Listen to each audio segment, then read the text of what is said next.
Good morning, this is Mr. Mark, and in today's lesson we're going to talk about throwing overhand. And as usual, I've gone around the house to look for some things that might be helpful for us to practice these skills.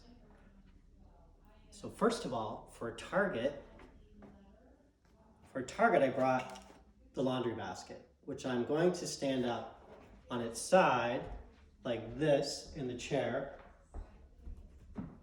And that gives me a target to throw. I'm going to try to throw it into the bottom of the basket from a distance away.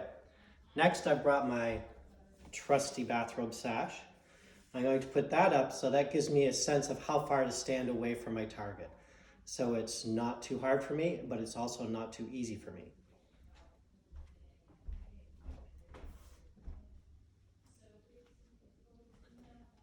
I have to stand behind that sash when I throw.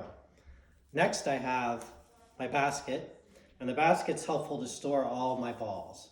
And my balls are made up of rolled up socks, nice and soft so we can use them inside and not break anything. And then I also have an example of a dryer ball, which we put in our dryer to help fluff up our clothes and get the static out. And these are quite soft too, kind of around the size of a baseball, but soft felt.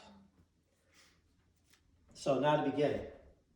So something that's different about throwing overhand is that, unlike underhand we face the target when we toss it.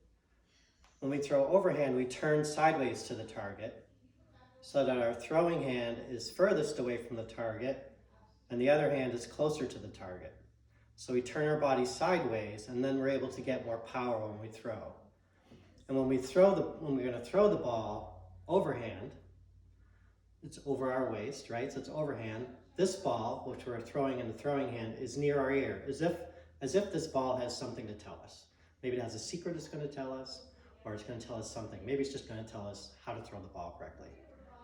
The other hand is going to point towards the target, and I'm going to step and throw. We'll do that again. So the throwing hand is by the ear. I'm going to point to my target, step, and throw. Let's practice that.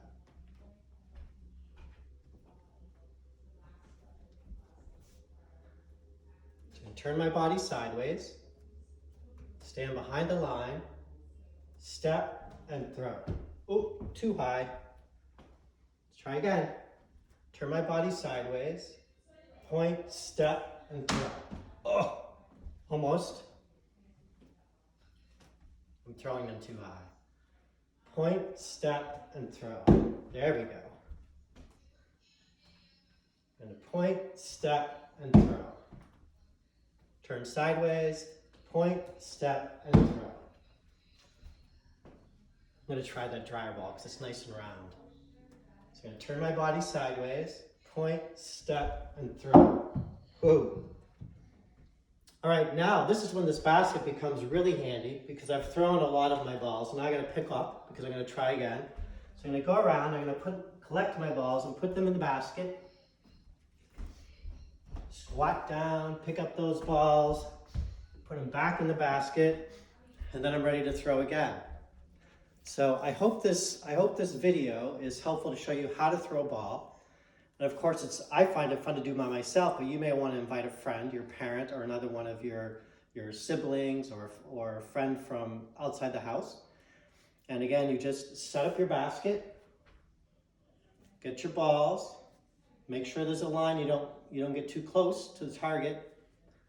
And then you practice throwing, and you can see I've got 10 balls there. Can I get 10 out of 10? Can I get 1 out of 10? They don't have to be in. Maybe I just hit the basket, that's good. Or maybe I throw with good form and that's good. And if your friend is throwing, you can watch her and see if she's throwing well. And then when you're throwing, she can tell you if you're throwing well. And then maybe you can see how quickly you can get 10 throws into the basket. All right, thank you so much for watching this overhand throwing video. I hope you enjoy it and I hope you have some fun with it.